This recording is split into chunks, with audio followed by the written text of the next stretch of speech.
they'd have told us. Don't you think? Lots of people say lots of things. I know a guy who saw fill in the blank, okay? And everyone knows that guy who saw this. A friend of a friend of a friend told me, so it must be true. Now, if a friend of a friend of a friend told you, there's a good chance that it's just a made-up story, okay? Just like the old telephone game you played in school when you were a kid. But everybody knows something. But there's so many everybody's out there. Some of them very credible. Some of them not credible at all. When I was a boy, growing up, I grew up real close to, if you're in the St. Louis area, picture this. Do you know where the Hanley Road Metrolink station is? Okay. I grew up right there. That's where I grew up. Okay. And I would ride my bike from there to the closest public library.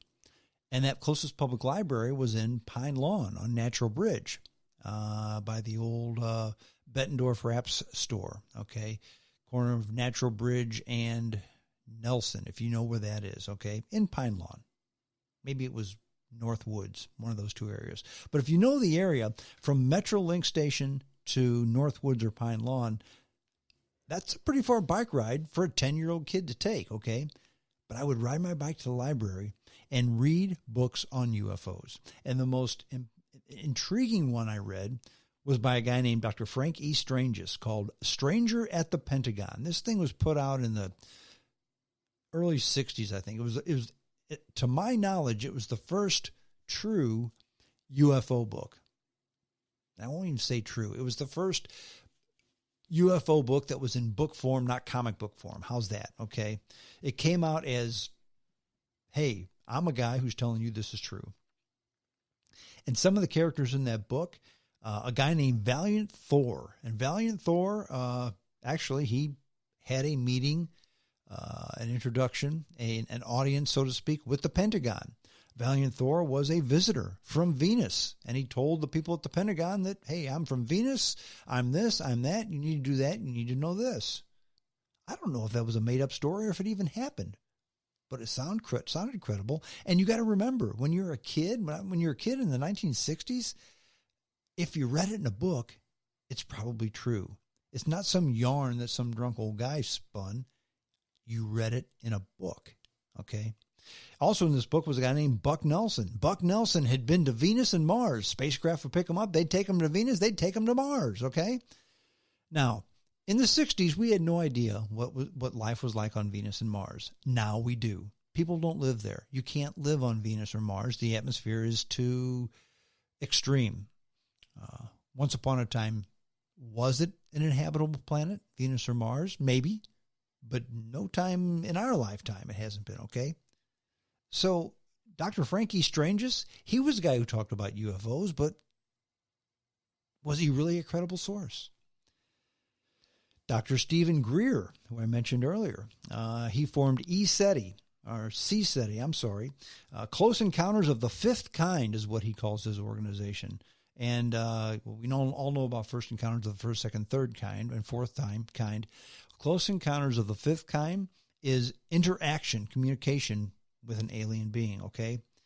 Dr. Greer, if you go to his website, cseti.com, he's got an ET contact tool, okay, that you can upload to your iPhone.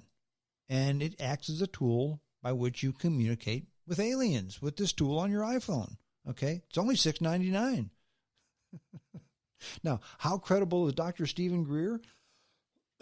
It depends. If you listen to him for 2, 3, 4 hours on Coast to Coast some night, he can be very convincing. I listened to him on Joe Rogan's podcast. He can be very convincing. The guy's very sharp. In fact, my buddy Dave and I went to Mesquite, Nevada, and heard Dr. Steven Greer, heard a lecture of his. His lecture was very convincing. In fact, he's got a deal where normally he charges for this, but for this time, just for us, he did a freebie. And basically what you do is you go out into the desert and he will guarantee that you see spacecraft Spacecraft will fly in and out of the sky. We will see spacecraft if you meet us. Okay, so we met at this spot in the desert. We all drove out to a place where it was very, very dark. Okay, the middle of the Nevada desert. And basically, Dr. Steven Greer talked and talked and talked and talked. And after about 45 minutes, somebody asked the question, Dr. Greer, when are we going to see the spacecraft? You said we'd be seeing spacecraft. And his answer was, well, haven't you been paying attention? They've been coming in and out of the fifth dimension now for about a half an hour. Who here has seen them? And about half the crowd raised their hands. Now, my buddy Dave and I just looked at each other because we hadn't seen anything. The one thing we did note at this event was that the air was full of the smell of marijuana. In other words, this was a party. People getting high. Dave and I brought beer ourselves. We hung around a little bit longer. I finally fell asleep. We got up and we left. Okay. Now, I didn't see alien spacecraft flying in and out of the fifth dimension, nor did I buy Dr. Greer's $6.99 iPhone app so I could communicate with aliens. He says a lot of stuff that makes a lot of sense, but he says a lot of stuff that's just nonsense as well. Another person who says things, Dr. Stanton Friedman, recently deceased, the father of ufology. I've heard him speak. I've read many of his books. And if you think about it, Dr. Stanton Friedman, just like Dr. Steven Greer, I mean, the one thing about Greer, Dr. Greer was a for real emergency room doctor, an MD who made hundreds of thousands of dollars a year. He quit that to do the UFO thing. Now, there's no doubt in my mind he makes money doing the UFO thing, but he made a heck of a lot more money as an MD, a lot more money. So he decided to chuck it all, run after these UFOs for some reason. So maybe I just wasn't paying attention when I didn't see the UFOs coming in and out of the fifth dimension. Maybe if I'd stopped being a tightwad and pay $7 for his dopey app, maybe I would communicate with aliens. I don't know. But Dr. Friedman is the same way. He was a nuclear physicist who made good money, a real live nuclear physicist. And he chucked it all to do UFO things. In fact, he was the guy who brought back the Roswell story back in the 1960s. It had really been just brushed under the carpet. Dr. Stanton Friedman brought it back. And he will tell you UFOs are real. But what he will not tell you, or what he did not tell you, is that UFOs are alien spacecraft from another world. He's never said that. He says UFOs are real. In fact, he has said that many, if not most, of these UFO celebrities, they're phonies, frauds, and charlatans. Dr. Stanton Friedman was a guy who I paid attention to, who I listened to, who I believed when he would say something. I thought he was credible. Graham Hancock. He wrote a book called America Before. He wrote a lot of books. The most recent one is America Before. My son and I went and listened to him speak at a lecture of his, and I bought the book. But Graham Hancock, he discusses civilizations here on Earth that are older than once believed, okay? And explains why civilizations are all very similar. And what I mean by all that is some of the best minds have said, okay, the people here in this part of the world, they've been in this part of the world for 7,000 years. And then they uncover evidence that says, wow, they haven't been here 7,000 years. They've been here 17,000 years, okay? And they found evidence of that. And he also believes that a lot of societies are alike, like pyramids. Why did American Indians and Egyptians and people in Southeast Asia all build pyramids, okay? Why did they all line these things up to the summer solstice, et cetera, et cetera, et cetera? Many of their religions are exactly the same. Many of their customs, exactly the same. And there's nothing to link them together except for maybe, just possibly, extraterrestrials or very, very, very old civilizations that went by the wayside. In other words, maybe 100,000 years ago, there were civilizations that were lost, except for a handful of them. And these handful of people that were left went to the new peoples and educated them. Again, this is just a suggestion, perhaps a solution. And Hancock simply suggests that this could be one solution. This could be the answer as to why all these are the way they are. He's not saying it is. He says perhaps. But what he does say, and you have to think about it, he says, okay, let's say I'm wrong. If I'm wrong, then who's right? If it's not this, then what? If this explanation isn't something you're buying, give me a better one. And that is a stance that's difficult, very difficult, in fact, to refute. Luis Elizondo, another guy. He's a former employee of the Office of the Undersecretary of Defense for Intelligence.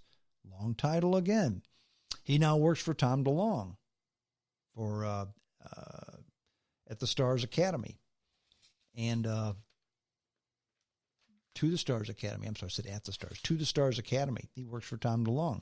Now, Elizondo claims that he ran a $22 million Black Ops program to investigate UFOs that was supported by Senator Harry Reid, Senator Ted Stevens, and Senator Daniel Inouye. He says he quit because the government was trying to cover up evidence. Okay. Did Elizondo work for the government? Yeah, he did. But did he run that program? Don't know. Did the government just scrub all of his past credentials? That's why he can't find them? Maybe. Maybe they did. Maybe they didn't. It's hard to tell. But a guy like Luis Elizondo, while he's very convincing, is a bit shaky. Speaking of scrubbing people's pasts, there's another guy, Bob Lazar. He's the S4 guy. He's the guy who put Area 51 on the map. He's the guy who interviewed with George Knapp and basically said, look, I was an S4 employee. S4 is like the official name for Area 51. I was an S4 employee. I saw some type of spacecraft that was really odd. I think it was alien spacecraft. He reverse engineered alien crash debris. At least he thinks it was alien crash debris. He worked on an anti-gravity device at S4. And then he ran his mouth. And then he got fired. Now the government went through all kinds of actions to debunk him, to just say, well, this guy said he went to MIT. He never went to MIT. Said he used to work at Sandia National Labs. He never worked at Sandia National Labs. Said he worked at S4. He never worked at S4. And people tried to investigate and they said, yep, there's no record of him being here at MIT. Nope, there's no records of him being here at Sandia Labs. Nope, there's no records of him ever working at S4 for the government. And then somebody found him in an MIT yearbook as a student. And then somebody found an article in New Mexico about how employee Bob Lazar drove his jet-propelled car to work every day. It was in the newspaper. And then there was a guy who was a security guard at S4, said, Bob Lazar, oh yeah, I knew that guy. Yeah, pretty nice guy. So all of those have been debunked. And we have physical proof of the MIT and the Sandia National Labs thing. And then another fellow who would have no reason for lying, an old security guard, said, yeah, I knew Bob. I knew him all. I knew a lot about him. It's fine. Yeah, he used to work here. Now, if Bob Lazar is lying, why would the government try to just whitewash his past? If Bob Lazar was lying, wouldn't the government just laugh at him instead of trying to discredit him? They still raid his house from time to time. Men in black still come to his house, according to Lazar. If he's just a harmless charlatan, why would all that have happened? And once again, if not this, then what? If not that, then why? Kind of like what Sherlock Holmes said. Sir Arthur Conan Doyle, who wrote the Sherlock Holmes books. Holmes used to say, The way to